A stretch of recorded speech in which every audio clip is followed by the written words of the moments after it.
So hello everyone, and welcome to our panel at the brand new computer science track of CPDP. I'm Nataliia Bielova. I'm a research director at Inria, the French National Institute for Research in Digital Science and Technology. So my own background is in computer science, but I have been collaborating with legal scholars over the last 6 years. So today we have a fantastic set of speakers. So on my side to your right, we have Wojciech Jukowski, who is a digital compliance and consent manager at L'Oreal in Germany. And at L'Oreal, he helps to elevate digital compliance and enjoys translating technology rules and norms into business responsibility and helps to implement them. Hey, everybody. Sepideh Ghanavati is an associate professor in computer science at the University of Maine and the director of the Privacy, Engineering, Regulatory Compliance Lab. Her research interests are at the intersection of human-centered privacy and security, software engineering, and natural language processing. Next is Cristiana Santos. She's an assistant professor at the School of Law of Utrecht University and an international chair at Inria.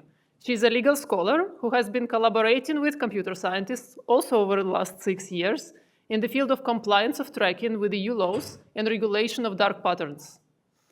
And we have Karel Kubicek, who is an independent researcher, holds a PhD as well in computer science from ETH Zurich, and he specializes in automating privacy compliance auditing for websites with the help of machine learning and developing scraping tools for legal scholars. So today we're going to talk about websites and mobile applications and the fact that they are really complex and they are built with numerous services that are proposed to integrate third-party solutions for advertising and analytics. And the assumptions that we have in the privacy and the GDPR is that these website and app owners are data controllers and they are fully responsible for choosing the third parties that they're going to use. However, the computer science research shows that the privacy settings of such popular third parties are not privacy protective, and the included third parties are never alone. They are dynamically including other content and other parties in this overall data supply chain where website and app owners do not necessarily know all these third parties that they're going to be involved in their websites and in their mobile applications. So based on this often incomplete knowledge, the website and app owners need to set the compliance solutions. So using consent management platforms or monetizing solutions that end up in pay-or-okay models. So however, very interestingly, in computer science research, we already saw that third parties themselves include manipulative and deceptive practices that are aimed not only at the end users, but also at the owners and developers of websites and mobile applications. And well, in the end of the day, we have the third parties that are continuously deflecting responsibility for compliance onto other actors, placing compliance obligations mostly on the owners of the websites and the mobile apps. So in the panel today, we're going to learn about the management of compliance by websites and mobile applications. We will analyze the current EU regulatory framework in this space and identify challenges for websites and mobile app owners, and also discuss how computer science research can actually help improve compliance. So my first question goes to Cristiana Santos. So Cristiana, what are the current issues around the usage of third-party services that you have seen in the recent work and in today's web ecosystem? Thank you, Nataliia, for inviting me for this panel. I have a couple of slides that I would like to share to facilitate this answer. So more than 55% of website owners depend on the services provided by third parties, whatever the services are. For example, for analytics, for advertising, for payment services, for social media, for comments, etc. And they trust on these services. So website owners and app developers think they are on the safe side when integrating these third-party services. However, several of these third-party services track users themselves for their own purposes. So website owners and app developers become data controllers themselves. So by choosing an app or by choosing a concrete service and by integrating them, by embedding on their own website or app, they are facilitating the processing of personal data. And therefore, they need to comply with the GDPR and with the privacy directive, even if they do not know what type of data is being shared, even if they do not have direct access to that data, that does not exempt them with the responsibilities from the law. And we know that for website owners and app developers to be compliant, and compliance in general requires legal and technical expertise over the tools that they are used. And however, the research shows that compliance by website owners and app developers is a delicate aspect, right? So website owners, through user studies and several legal and empirical works, have a lot of difficulty to understand legal concepts and legal requirements and legal documentation. Therefore, concepts like minimization, data protection by design are very hard to operationalize. So tools that are being built as of today, they lack data protection by design and by default. They are also convinced that they are not collecting personal data, or the ones that do, they think they are just not in control. And they have a factual inability to comply, either to show who are the third-party recipients as requested by the law, or to facilitate the exercise of data subject rights, the 9 of them, or even to operationalize certain legal obligations. Article 25, for example, data protection by design or by default, minimization of data. How can they do that? So responsibility is a hot potato and a burden. These two categories, website owners and app developers, say they are not responsible. Third parties are the ones that deploy, that actually have the tools, that they provide the tools, are the ones that are responsible. Website owners also believe that even users or the managers are the responsible ones. And because of the lack of information on data protection law, website owners and app developers resort to online forums, to the web, for legal information. And of course, when they want to be compliant, they resort to other third-party services like legal intermediaries and are manipulated as well. We are used to see that only end users are manipulated, but these intermediaries are also manipulated, and I provided some very nice examples. Manipulation can occur through compliance solutions like CMP scanners. So CMPs just scan the websites to see what type of tracking technologies exist. But this type of service can trigger false negatives. They scan only cookies, but they miss fingerprinting, which if it is used, this processing will occur without a legal basis. The same occurs with false positives. CMP scanners may also deceive editors that a consent banner, a method to retrieve consent is needed when it is not needed whatsoever. So it is complicated to see that website owners and app developers outsource legal compliance to these legal intermediaries, but this is what it happens in the end. They are also manipulated. Other ways of compliance solutions are consent management services that also CMPs provide. And for the sake of time, I will just provide a couple of examples. Yeah. So around 560 websites that we have analyzed, 38 do not provide an opt-out option.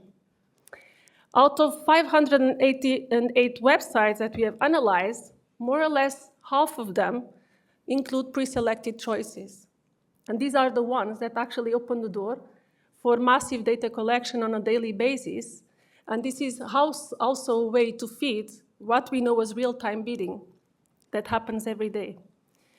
But we also know, besides CMPs, pay-or-okay models furnished by subscription management platforms, another abbreviation, SMPs, also manipulate website owners and app developers? Yes, because they are also paid okay in mobile already.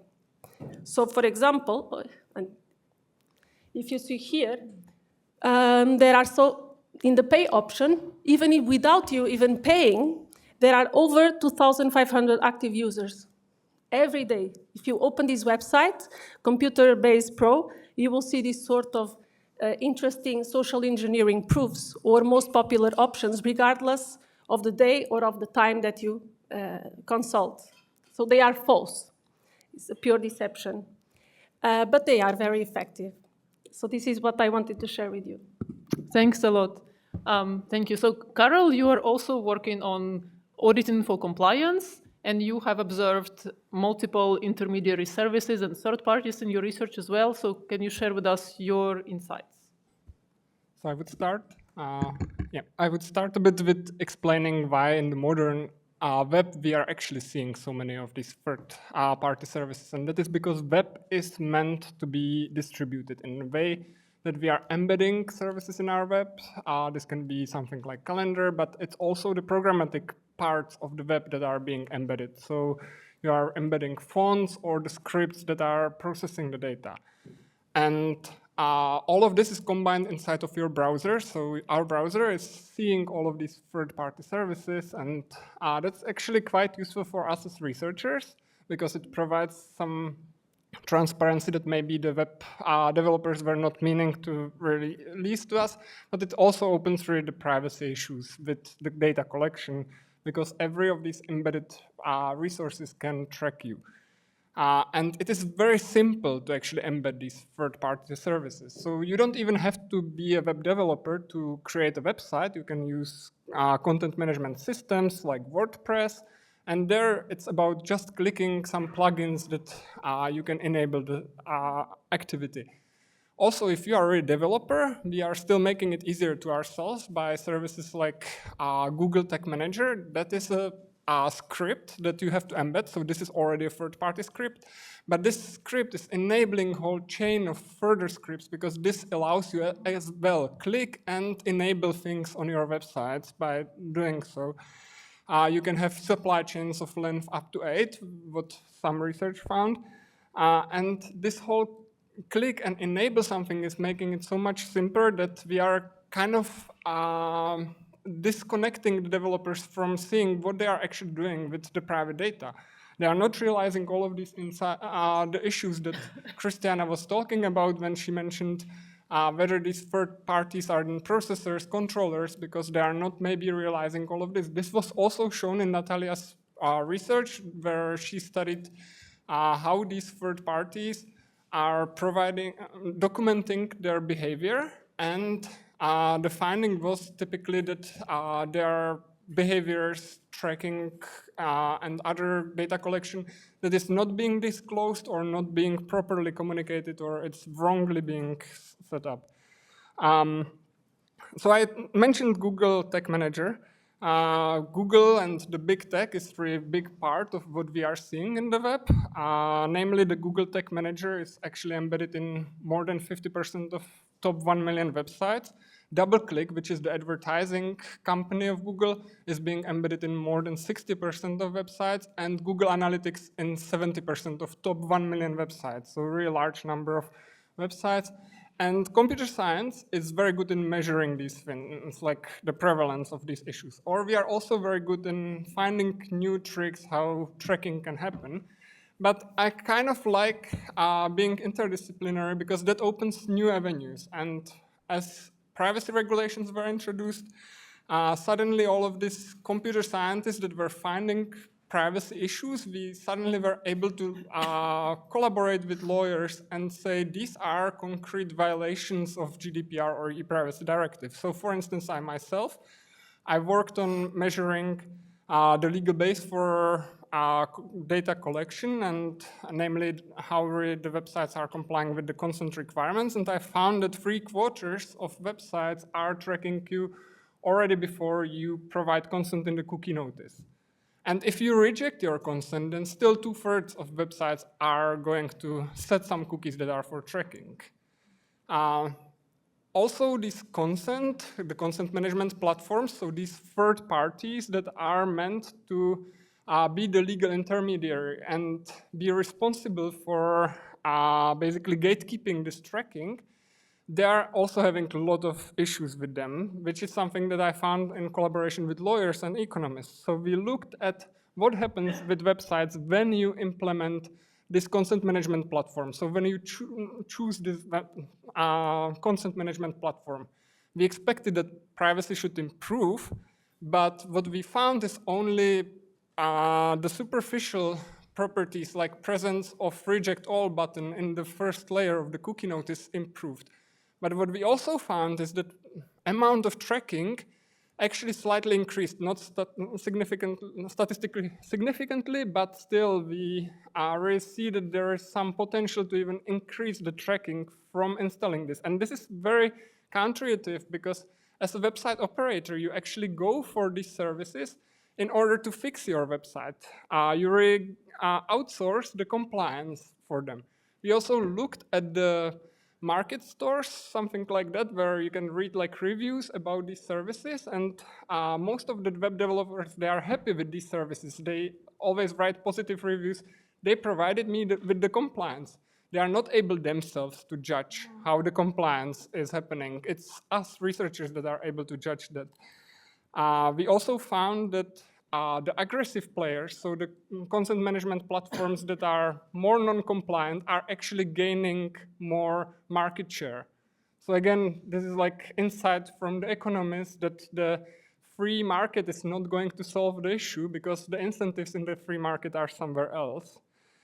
And why they are maybe somewhere else? Because we found also that there are financial ties between the consent management platforms and some advertising and tracking companies. So they either own the consent management platforms or the consent management platforms, they own some advertisers and trackers. And maybe then the incentive is actually provide the consent as much as possible, not really protect the users. So I really like to combine these interdisciplinary insights because I think it always helps, and that's why I'm happy to be here in front of you. Thanks a lot, Karel. So Sepideh, back to you. So you are working from the human-centered perspective and analyzing mobile application developers. So what are the issues around compliance that you see developers of mobile apps are facing? Thank you, Nataliia, for inviting me to the panel. As Nataliia mentioned, I study how members of software team basically deal with privacy, what are their level of expertise, and what are the challenges. We work on analyzing various forums like Reddit, Stack Overflow, and also conducting user studies with developers. Some of the findings that we had are basically very similar to what Cristiana and Karel said. They generally, these developers, quality assurance, and information security and privacy experts, most of the time they're concerned about general compliance of the applications they develop or how they have to deal with consent. It can be like consent nowadays is beyond just like privacy policies. There are permission rationales, there are privacy labels, and also there are privacy notices. And all of these together, how they can make sure that like they are basically reporting to users accurately what their applications are doing.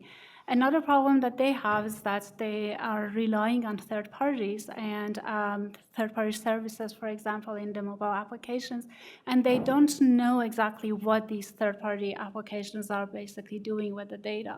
Some questions, for example, when we analyze like GDPR for Reddit forum, we found like over and over was related to how do I basically transfer or share my the personal information collect from EU residents like to US, or I'm an EU developer in a small company and I like to use some of the third-party services in the US because they are like maybe better in terms of like services they provide, and am I going to be compliant, and how can I make sure about that? So those are questions that are constantly coming up. I think that most of the time developers try to do good, but they are not really aware of like the problems.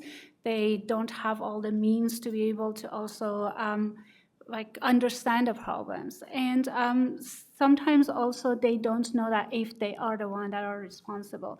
For example, one question we ask some developers and quality assurance teams, that how do they make sure that, like, for example, third-party libraries they're using are following the regulations in the country they are operating, or how they make sure that their privacy requirements that they identified at the beginning of the app development are actually verified and they are basically doing exactly what they said they are going to do.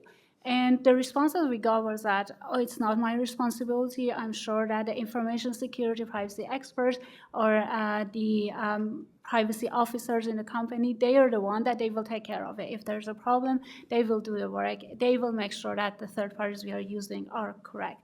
So because they might not have the means, they don't have the education and or the awareness, they just also don't take the responsibility. They rely on what the third parties report or the privacy officers or privacy experts in their company, if they exist, to be able to provide those. In general, we try to find like ways to like mitigate these like problems and provide solutions, which I will talk later. But yeah, thank you. Okay, thank you. Now we are going to ask somebody who works in industry about the same problems. So what are the practical compliance questions and difficulties there are at implementing compliance solutions at a big industry? Yeah, that's a question to you. That's a yes. very good question, and probably you all heard what problems are we facing. So it's not an easy task to be faced with three perspectives of question and be the only one that says that, oh, it's easy. Let me just tell you. So let me start with the easiest. It's not. It's absolutely not, and that's, I think, is something that we should just accommodate from the very, very beginning. It is, I think I would like to pass three messages here. So I think it all starts with the awareness. Awareness that should be carried out as low into our organization as possible. Anybody that is interfering with the systems, that is designing, or it could be a developer, should be really upskilled and informed about the importance of the consequences of data processing. And it's not only about saying, oh, if there is a super sophisticated machine learning system, there is definitely some data processing. It really starts with simple things like websites, and you have seen just a second ago that most of them are having some difficulties. So really, even the basic actions, sometimes a promo activity, a campaign on the open internet could be as a subject to potential consequences. So awareness is really the first message that I want to carry out. The second is responsibility, or maybe even accountability. It has been said before, but let me stress this really. If there is our name in the footer of the website, imprint, impressum, or just in the privacy policy, we really take the final responsibility for everything that happens there. If anything happens in our supply chain, it's terrible, but it will be first us will be challenged. And of course, it's not an easy situation. And Karel mentioned up to 8 organizations in the chain. Some of you may be surprised. For me, it sounds like quite possible, really. It is possible that even the basic processing, just your mere visit to the website, that you can still justify with strictly necessary processing, can have 2 or 3 layers. We have the cloud network for distributed delivery and protection against the bots. Then we have the layer of a supplier that provides us with some platforms. We have cloud solutions that on which we are deploying our things. Then we have the developers that they're doing the final fine-tuning. And then the business users that actually use and then deploy what they believe is essential for the success of the website. This is already 5 layers, and I didn't even start discussing third parties. And each of them actually could be exactly the same story. None of them operates by themselves. There are very few players that could fully own the supply chain. Every supplier that you choose, whether it be phones, whether it be maps, actually each of them also relies on this chain. Any decision that we take, any company that we want to operate with, really it's about taking the full accountability. And that's not easy, not gonna lie. What made work with us is that we really spend a lot of time in upskilling the low level everybody should be aware about our privacy by design process, but we also have selected individuals that have become privacy champions that help them navigate the practice elements of it, that try to find some common grounds and some quick wins. And the third thing, so awareness, responsibility, and the first thing would be embracing actually this complexity. Let me share some thoughts how to embrace this complexity, but that would be just my opinion. Please take it, leave it. Maybe you will find better solutions. I'm very happy to hear about them. What I think works really well is finding common approaches, is to building a frame, but allow some freedom within a frame. Or bigger organization, and I'm super happy to work for one, have decided that we have some common underlying ground principles that we are obliged to respect, which is the trust from our consumers. So we globally have introduced the same approach for when it comes to receiving or not have a consent of the user. We allowed the markets to fine-tune and allowed a specific model, like in Germany, that I'm representing is obviously opt-in and the no processing with the rejection. But of course, there would be market across the world when there will be different legislation, but we still believe very firmly in privacy by design and really by default as far as you can. If you embrace this on the level of the organization, then the lower you get, the closer you get to actual implementation of the solutions, the cool ideas that make happen to arrive on our websites, it's a bit easier for them to be compliant.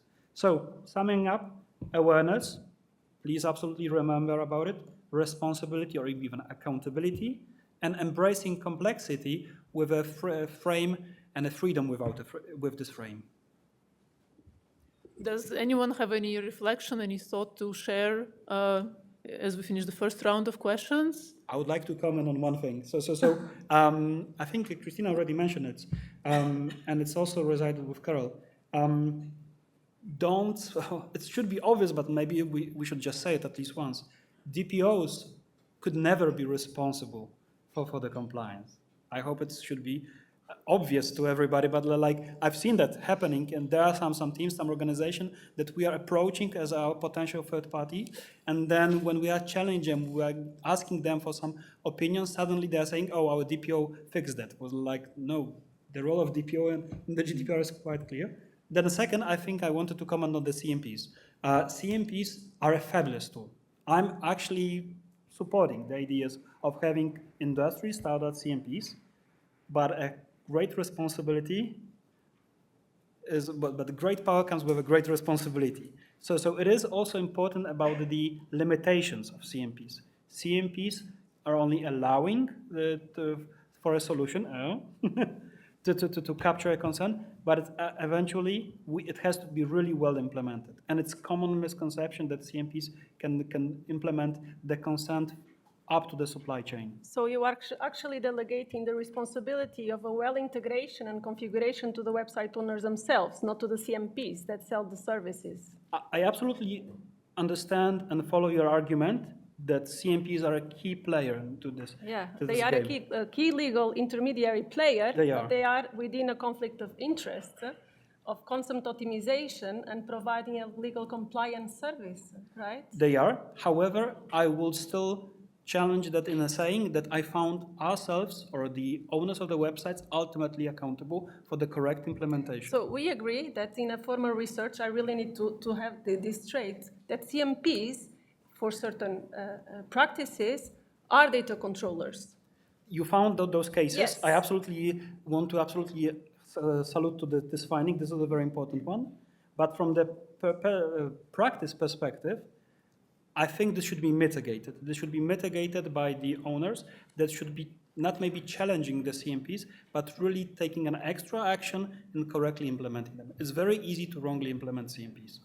I think it's really the right moment to switch to the next round of questions, which gives the Cristiana the possibility to talk about solutions, about how are we going to change the status quo, right? And what are the different ways to maybe assign responsibilities differently, or any thoughts that you have to share? I mean, including reflecting on what was discussed so far. Target CMPs. so target CMP, there are several legal interpretations to scope CMPs as data controllers or joint controllers together with the website owners. Yes, they have a lot of power and a lot of responsibility. And we can provide you with legal arguments on that regard. And also we could argue that CMPs can be also considered as intermediary traders and therefore also scoped under the Unfair Commercial Practices Directive. And also we are studying how to target them so that we show to the regulators the real power that they have, and they should be targeted, sanctioned, because they just deploy, they just enable data processing by default at scale, and they are very manipulative. And within this range of conflict of interests, and they are in a total legal void. There are no decisions against these CMPs.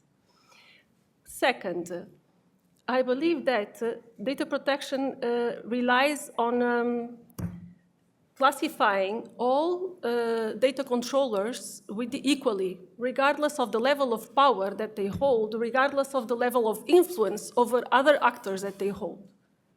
Even the ones that have very little power or have very little influence over the processing. So an advice for the computer scientists in the room: can you measure the power, the influence, the power dynamics, influence over other actors, so that data controllership or legal responsibility be interpreted based on the level of power dynamics they hold over others? So I think so that some sort of redistributions of powers can be permitted on the web in this overly reliance of tools and services of third parties that actually have the know-how, have the technical expertise as well, and have the legal expertise on how to proceed with data processing. Just an idea that we can discuss. Is it? Yes. Okay. So thanks a lot. I look at Karel. I see that he also wants to add something and share with us also what kind of tools computer scientists can build around these problems. I would like to say that we have, at the moment, I've Googled that, like 1 billion websites, is some sources saying that. And if we just focus on those that are targeting European users, then we are still talking about at least hundreds of thousands, but I would expect even millions. And millions that are collecting also private data, so they should be properly audited. And I feel like this huge scale is maybe also part of disagreeing between Cristiana and Wojciech, or at least it's maybe my opinion.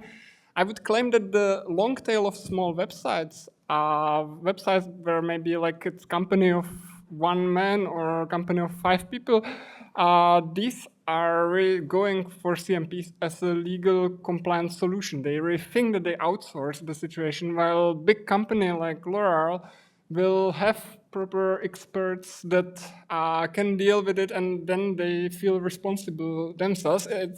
I wanted to squeeze this piece of feeling, because I also feel that for the small companies, we should go more after the CMPs. But a bit about how can we deal with this huge amount of websites. Computer science likes to automate things. So I myself, I like to automate to scale things. We can automate the process of interacting with the website, so browsing the website, observing different things, granting consent, providing some private data. And then we can also automate detection of the data collection and processing, at least at the moment, because it's happening in the browser. We have machine learning tools for it. We have advertising and privacy blocking lists that are very helpful in this. So this can scale up. Also, now with LLM power, we can also scan privacy policies and see what the website declares and then rematch it to the actual behavior. Does it match or not? And I think that this is great power that we have now. And I would like to use this. I know that in the audience is also Vincent Tobiana from CNIL, but I would like to talk about any data protection authorities, not only CNIL. I don't want to push always on CNIL. I know that people in these data protection authorities are overworked, and I believe that our tools can help scale up. And I'm a naive computer scientist who thinks that we should turn around the game, and instead of being so careful about not actually finding someone who's wrong, let's say, send a warning. This is our machine learning scan that audited your website and found these issues. If you disagree, you can actually get involved some human, but if you refine their issue, fix it, inactivity will be punished. I would claim that this turning around the game would be useful, although I really understand that there are still risks involved in it, especially really coming from the machine learning being imprecise and potentially wrong. But one more thing that I think data protection authorities, but others can also do is increase awareness of self-check tools. So I myself, in my research, I developed a self-check tool for cookie notices. And at the moment, if you are a website owner, you can either go with self-check tools that are provided by the industry, and I'm not trusting them based on what I was really saying in the past. Or you can go with something that comes from academia, where maybe the issue is that maybe it's not working perfectly because academics are not good in having like a proper final tool. So let's combine our work together and let's make these self-check tools better approached for the target users, and let's also raise the awareness through this through the data protection authorities, through NIOP and other businesses that would help to create better internet. Thanks a lot. Okay, so we heard about the problems around compliance, all the third parties and all the technical tools that could be helping the regulators. But what is also interesting is to understand what the solutions that can be proposed to the mobile app and website owners, so that their awareness is going up and the compliance is facilitated. So before I go to that one, I wanted to also emphasize what Wojciech said about DPOs. And in our study, we found that having a DPO or CPO in a company doesn't really correlate with number of privacy breaches or decrease of number of privacy breaches, which basically says the same. That's like, it's not that they're completely like in charge of compliance, and it doesn't positively or negatively affect like having like less privacy breaches. So we need something else probably. Aside from that part, related to the solutions, I emphasize what Karel said about automation coming from computer scientists, and then I will also talk a little bit about awareness and education.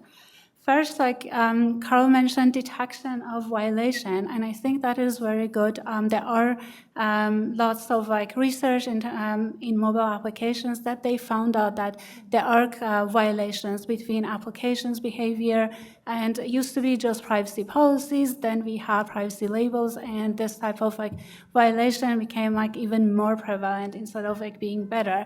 Now we have like violations between mobile applications, privacy labels, mobile applications, privacy policies, and privacy labels and privacy policies. But this like detecting violations after the fact.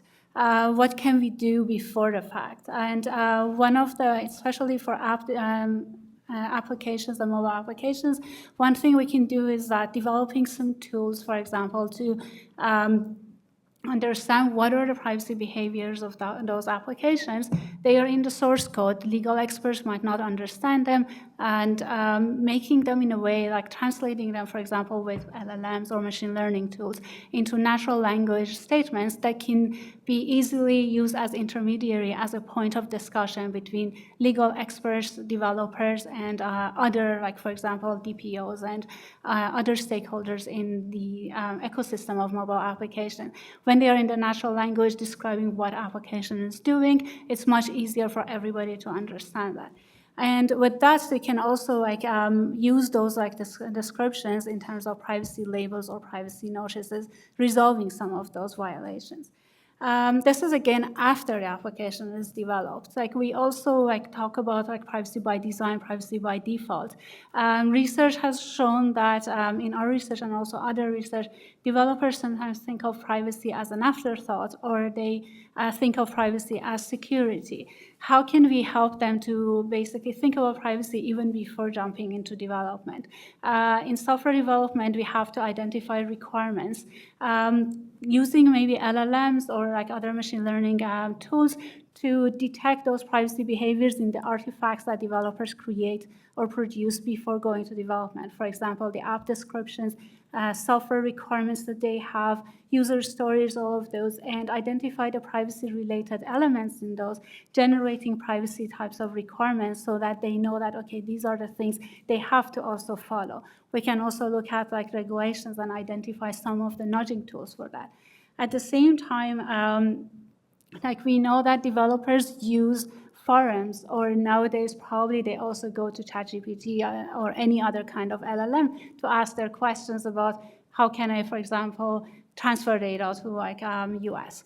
And we know that these LLMs, they hallucinate, they don't maybe accurately produce solutions. And maybe together, computer scientists and legal experts, they can work on as experts LLMs that are maybe GDPR related, that produce some solutions, some chatbot or tools for developers that they can go to instead of these generic tools. Aside from all of those, one thing we identified in our research was that lots of times developers, quality assurance, any kind of member of software teams, they are self-taught. They go and find about privacy in searching, okay, what can I do?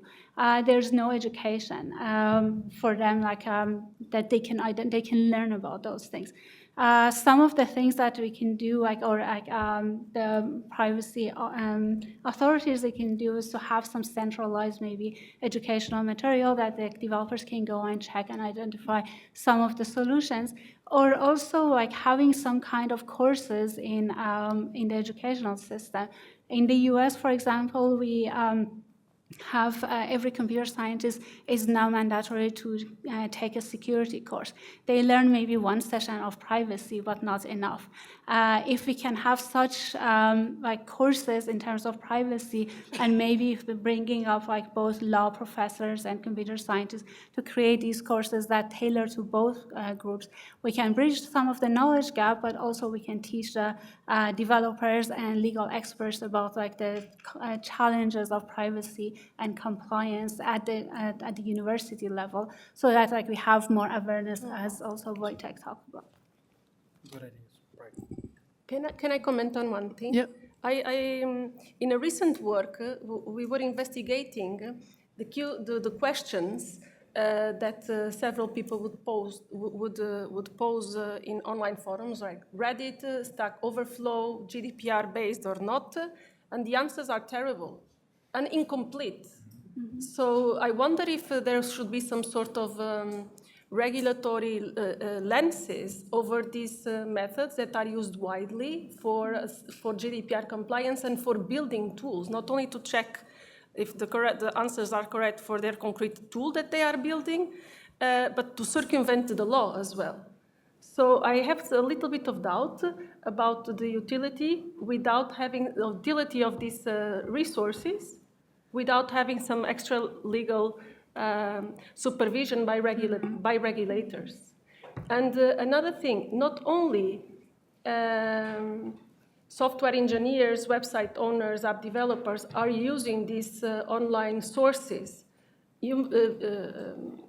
We understood that the clients of these online sources are human resources, students totally unrelated to computer science, business users that are also totally unrelated to computer science and IT tools. So the education should not only be maybe for software engineers, so how to escalate such education to other professions, or for anybody building tools or outsourcing tools. Thank you. So, Wojciech, would you like to share with us also, what do you think could improve from the regulatory perspective? Could regulators help somehow change this status quo where we are now? Could they help raise more awareness? Or do you have other thoughts of what could be done? I'm humbled to have the question. Let me maybe just also reflect on LLMs. It's not only terrible that the answer, they are Oh, yes, they are. They're really going into sometimes completely the opposite direction. Out of curiosity, I remember I asked about data transfers, and it was like, yellow, you can do everything. Data transfer is just like, don't care about those data, not enforceable. So no, that's really terrible, really. If there could be an LLM for data privacy, that would be amazing. I would happily see this coming. Anybody with free time, please do. Yeah. There would be, I think, two things that I wanted to show. There are some industry-provided crawlers or scanners, but I think it's worth to mention that the European Data Privacy Board has also created a tool, and it's over a year ago when they released, I need to check the name, I think it's called Web Auditing Tool. It's really great. If you are on a low scale operating, or if you are privacy technology professionals, I highly recommend to give it a try. It gives a perspective of what exactly happens on the website when it comes to the cookies, but it also goes beyond the cookies. And let's remember that there are also similar technologies, and it's very nicely recommends to take a look also to that aspect of the website tracking. In some countries, I know that's for Germany, we are also looking also into the session storage or local storage, that not all of the countries would be then interested in that, but this web auditing tool by EDPB is really great for just a start, and it's available on the market. It is released with an open license, so there are no restrictions. And if I'm not wrong, you can then upload also your own policies to the tool, and then you can revisit your own websites in a time and then see if you are compliant against your own policy, which is pretty neat, and it could be a head start for smaller organizations. My dreams would be that the market would be a bit on a higher level, and it would be amazing if there would be a support to further drive the privacy by design, or even I would have a dream about privacy by default. My biggest challenges that I'm facing when new colleagues are approaching me with this fabulous new idea that they have just learned on the conference, or even worse, a colleague of them is using already in a different company for a while, and it's great and it gives perfect results. Usually the first thing that I'm seeing is that it says in the footer that they are GDPR compliant, which is usually, as you know, a red flag. Wherever we're asking them some further questions, when we want to understand the cyber resilience, when we want to understand how they're processing the data, how they're considering data transfers, there sometimes is silence as a response, which is not good. And those are solutions that are often available as the innovation, and we are striving to try new things. We want to be agile, we want to be adaptive, we want to follow the market, we want to try the new things. That's also what is the nature of being in digital. Therefore, it would be amazing if there would be some further drive to put the emphasis on the privacy by design and by default, maybe showcase some positive examples of companies that are new to the market, maybe some recognition of different scale, when you can see that the positive examples could be also brought to the market. Ideally, we'll be discussing not only cookies on the websites or website solutions, but also mobile. And mobile, I think, is the next new frontier, because website, as had been said today on some other panels, is the way that internet worked 20 years ago. Right now, our consumers are using mobile applications. And the awareness of the tools, as has been said, is even more tricky. The underlying complexity that is introduced by the provider of the operating system on the mobile, the inability to research those applications creates new challenges, and I look forward for the research of my colleagues and everybody in academia to put it forward. But mobile, I think, would be our next frontier, so I would like, if that would be possible, so that would be also a priority of the regulation organization in the future. Okay, thank you very much. Let's study IAB on mobile. Yeah, that could be. Okay, do you have any other concluding thoughts before we open the floor for questions? Okay, I think then we have already the first question in the room and the second question here. So listening to you, So the microphone. There may be So please state your name and affiliation before you ask your question, and Okay. please make your question short Okay. and retain from discussion.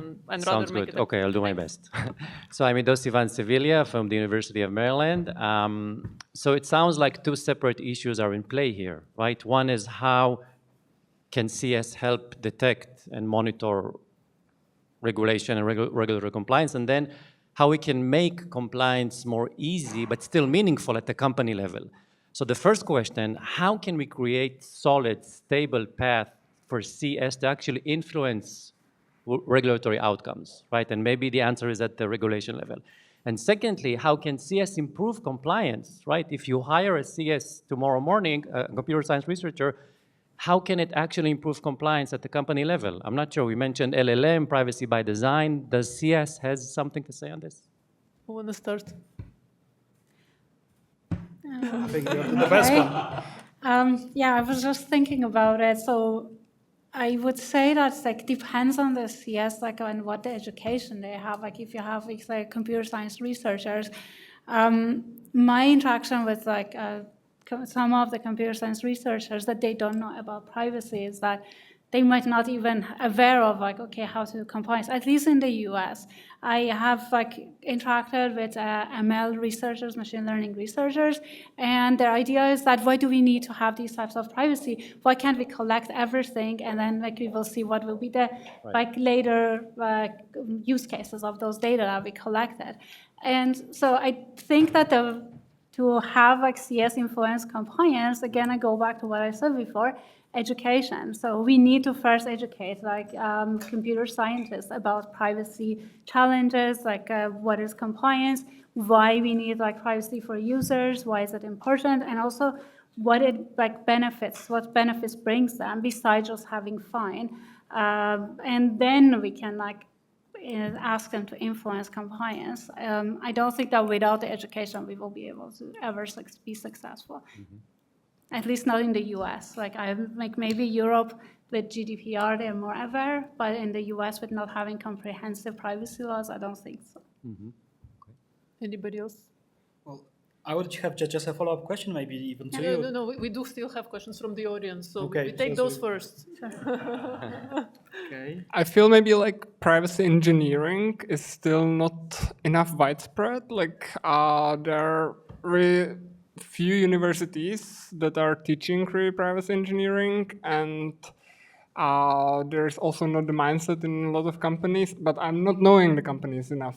So I have to admit that this is just my feeling from discussing with people. But admitting that like you need privacy engineer in the team because they will have different mindset. If you have only like legal school, some lawyer that is involved in the privacy, they don't have enough of the understanding of the technology, while the computer scientists will suddenly realize where all types of tracking can happen. So they will think not only about the cookies, but about the local storage, about fingerprinting, about all of these. And I think this is important skill set that we need to sell to the companies, that this is needed to bring to the team. And to the regulator, right? Yeah. Okay, thanks a lot. We have a second question here from Wojciech. Yeah. Thanks a lot. Thank you very much. Wojciech, I'm the European Data Protection Supervisor. I will ask the question to my namesake, Wojciech. It's incredible to have the namesake at the conference. And I'd like to ask about the role, possible role of the binding corporate rules for the L'Oréal. You said that you build the line of suppliers looking for the entities that are like-minded, like L'Oréal, in approach to privacy. And I'd like to ask, does the fact that L'Oréal has a binding corporate rules on privacy play any role for that? Or you probably don't even know that the binding corporate rules for L'Oréal exist? Or is it a part of the culture that you build? And one more note, the software that you said about from the European Data Protection Board is a follow-up of the website evidence collector that was prepared by EDPS, and it's open license, and you can develop the tools on that. Thank you for the question. As for the tool, I think we even have a session in CPDP summer later. I think it will be Thursday, maybe Friday, specifically on the tools. So if anybody got interest, please check the program. Maybe you'll find it even interesting to join that session, that specific panel or a workshop. Yes, it is very much in the code. Again, like I'm feeling really lucky, privileged really, because I got interested in the field of privacy before joining L'Oréal, and the company that I joined really strongly put the pressure on the consumer trust. Consumer trust for a beauty-related company is fundamental. We know this, we have learned it from history that we have to be transparent, and with the consumer trust we can do everything. Without it, we are doomed. So it is in our DNA. It is our absolutely from the top executive office, and it is being often reminded to us by the CEO, who is absolutely visible every time we are doing an awareness campaigns, would it be around GDPR or just to promote ethics and the compliance itself. As for the tool or the setup that we have, I'll just summarize quickly, but if anybody will be interested, today in the morning, by coincidence, my colleague gave more details on it, so please watch the recording of the first panel of today. We have a central data protection office, which is a really nice conglomerate of both the experts from the legal software and then the, well, let's say, global solutions teams, which looks forward the needs that are coming from the business, and also is mapping the current regulations and tries to foresee what will be coming to the effect. Would it be the Data Act? Would it be any other legislation? Of course, same for the AI Act. We are then trying to map this to our needs and also our limitations, and ensuring that this is then further delegated to the regional and then local market offices. Our approach is that we have this freedom within a frame under which the global organization develops the privacy by default solutions, and it's up to the market to do this personalization on the local level. I found it useful and quite beneficial, because then we are learning also from other markets how they approach this, what was their risk assessment, but we can always go back to our HQ and ask them what were the initial findings. What are the risks that we should mitigate, because there is a different appetite of the risk in the regions of the world. Thanks a lot. We have the next question there from Helen over there.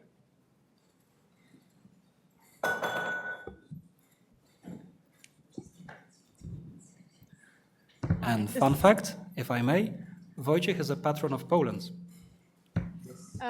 Maybe this is a bit of a follow-up of Idor's. So I look at the term web ecosystem, and I want to remind us that it's not like a God-given ecosystem, and it's a very fragile and valuable thing, this ecosystem, that would allow someone like Karel to do the kind of investigation, like incredibly valuable investigation, that you as an unaffiliated, independent computer scientist can, okay, whatever, all right, can do. The fact that a third party can come into this ecosystem and audit these data flows is incredibly valuable. And I think what prompted me to ask the question is Wojciech's then saying, yes, and a lot of action now has shifted to the mobile environment. And as we all know, anybody who's trying to monitor flows and, has a much higher mountain to climb, and you need a lot more equipment, and you need access and so on. And I think the next phase is when we want to be studying these LLMs and so on, will be even further removed. So it feels to me like what we need to hear, I would say from the computer science researcher is, here are the conditions that absolutely need to prevail, and ask the regulator to insist that these conditions prevail so that computer science research can do the job in the public interest. And I'm wondering, like, is there a chance? And do you agree that this is important? I definitely agree, and this is really my feeling as well. It's a reason why I was studying web and not mobile apps. I followed research in the field of the mobile apps, in the field of IoT, and the challenge is significantly higher. Like typically what you can do only is to track the network communication.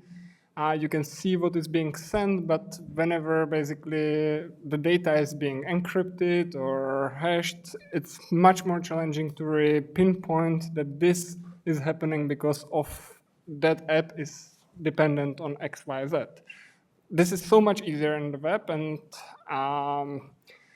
it's a challenge that we are facing in the other fields, and I'm here kind of pessimistic that we can have the same level of transparency. I think that the transparency stems from the fact how web evolved and mobile apps were already evolved with advertising and tracking in mind. Our main operating system, Android, is owned by Google, so it's in their interest to actually not simplify our work.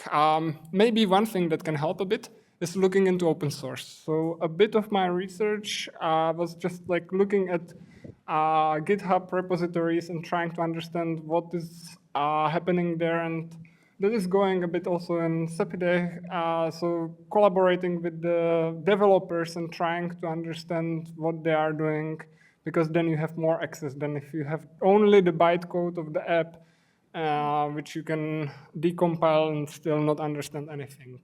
So I'm sharing a bit of pessimism here. I would like to overstep my role of moderator and also complement a little bit to this answer. So the web ecosystem is also changing, is not as open as it used to be. And nowadays we have server-side tracking tools that are actually sitting on the server and communicating server to server. So research, like we used to do in the past, looking everything on your browser, what's happening, it's not that visible anymore. So there is also a problem of the web that is not as transparent as it was 10 years ago. Neither auditable.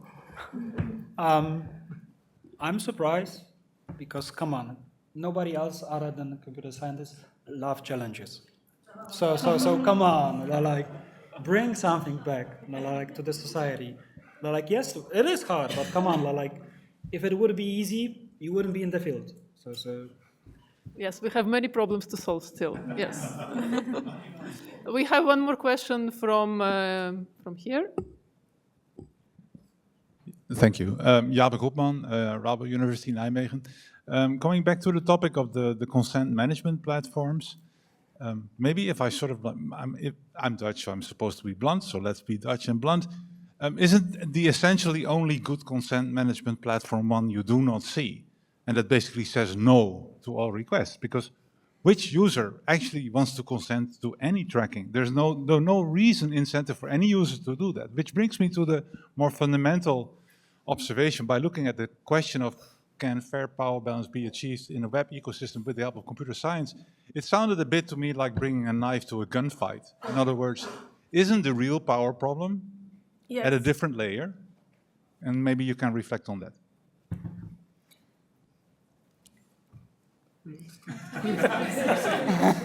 Sure. It is a real problem of power. Power that CMPs have, they are not just mere processors, they are data controllers because they have power over all the services that they provide, either through CMP scanner services, either through their consent management services, etc. And yet nobody looks at them, neither starts enforcement actions to them, neither measures their types of powers. But that's not a computer science problem. It is also both a computer science problem. How much has been also studied regarding the powers of CMPs. I'm not talking about the designs of the reject buttons or neither the templates, but how do they manipulate website owners? One research on that, one. Yet they act on a daily basis, and the ecosystem and the market share of CMPs is very big and strong. Now, GTM uses even and endorses certain CMPs on the market, emphasizing even more the power that certain CMPs have and their practices. So it is an issue of power, very strong power.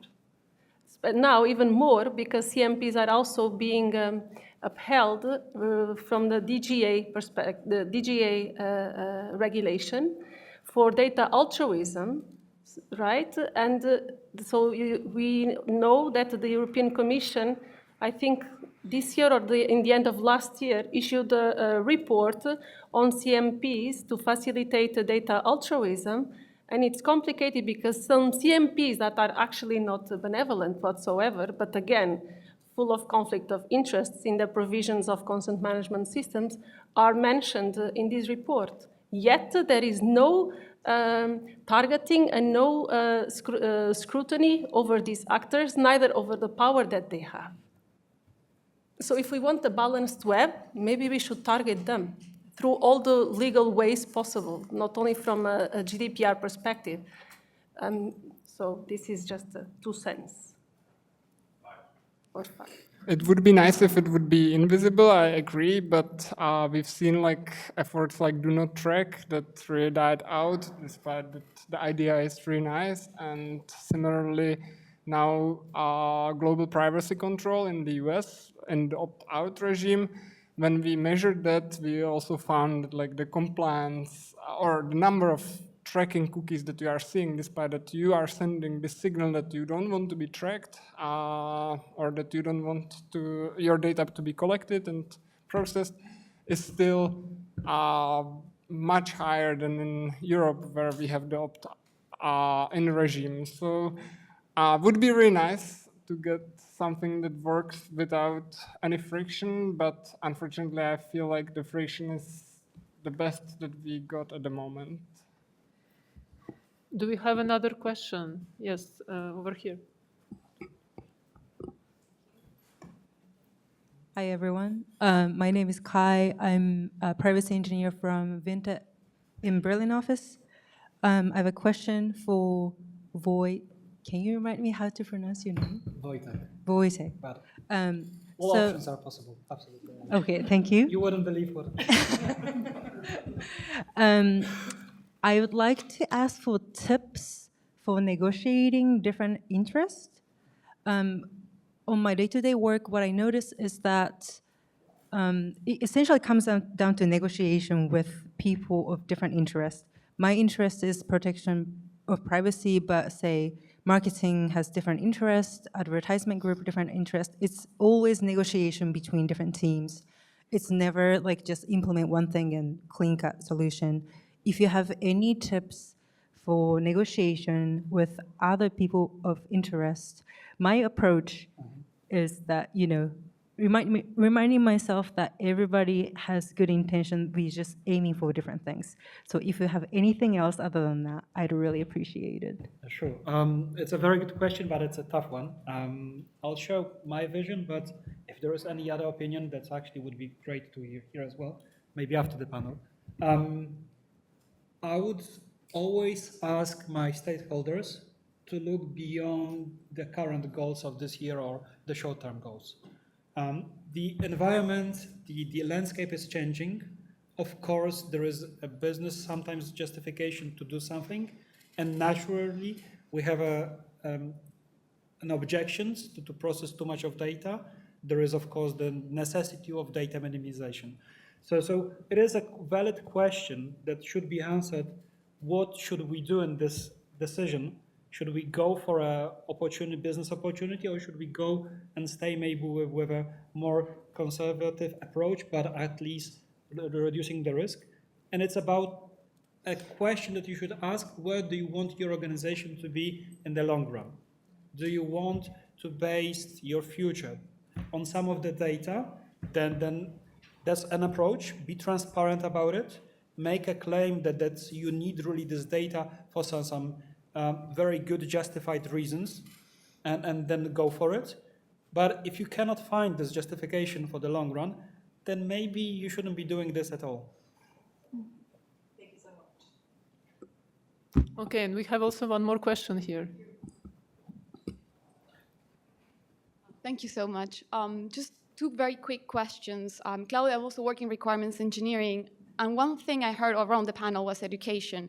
I'm completely agreeing on the power of education. It always seems it's the silver bullet for every single problem in policy, particularly wicked problems. And I'm doing some research right now, and I also thought, yeah, obviously privacy, the problem is education, and something I'm receiving a lot from lawyers is it's incentives. There's no incentive from software developers or engineers to put privacy. So I do wonder, is it really education? Is it incentives? Is it something else? And then from an RE perspective, we have multiple tools. We've been 25 years working over this. All of our tools are usable, they're adoptable and everything. And I do wonder, is it rather because we build tools for us and we're actually not going to lawyers and the regulators to understand really the requirements? And we have to kind of open up a bit like computer science when we build these tools so that they include their actual needs? Thank you. Thank you for the questions. They're both very good questions. So I think that it is both, basically. Incentives are important. If developers don't know that if they do something, they will get fined, they might not even care about that, no matter of how much they know. But at the same time, they know sometimes that, okay, they get fined, but they don't have the education. So it has to go hand in hand. You can't have one over the other one. I worked a long time ago, understanding regulations and creating tools for requirements engineer to map those requirements with for example, HIPAA and PHIPAA in Canada. And it was the tool that when I talk with lawyers, it still was not something that they were really happy to follow. More, as you said, we are developing these tools more for us rather than for communication with lawyers. And I think that what I was discussing about creating some intermediary that describes what our applications are actually doing, that is just a simple natural language statement that lawyers, anybody that's not computer scientists or requirements engineering can understand them. Not all of these beautiful models we have that nobody understands what they mean. It would be much better and more effective than just developing those requirements engineering tools. Can I add something? In a recent literature review over app developers and website owners, I did not see the element of education being mentioned, but incentives.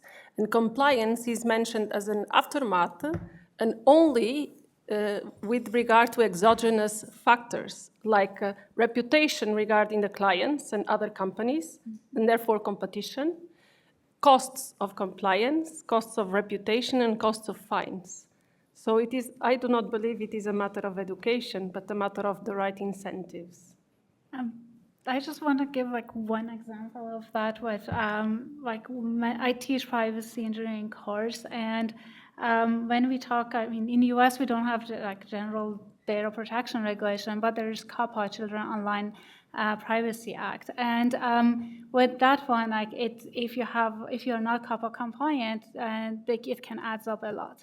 And I had students in my class, they learn about COPPA, and they were in a capstone, they had to develop tools for their clients, which were outside.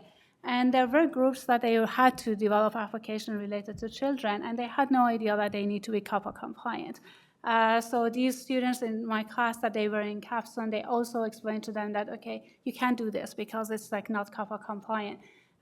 So it is kind of because of fine, but even if they were aware, the fine was there, they were not aware of it, then they could have get fined and without being aware. So maybe if we educate them, and then there are some incentives, for example, reputation or fine or something that can help better than just having one or the other one.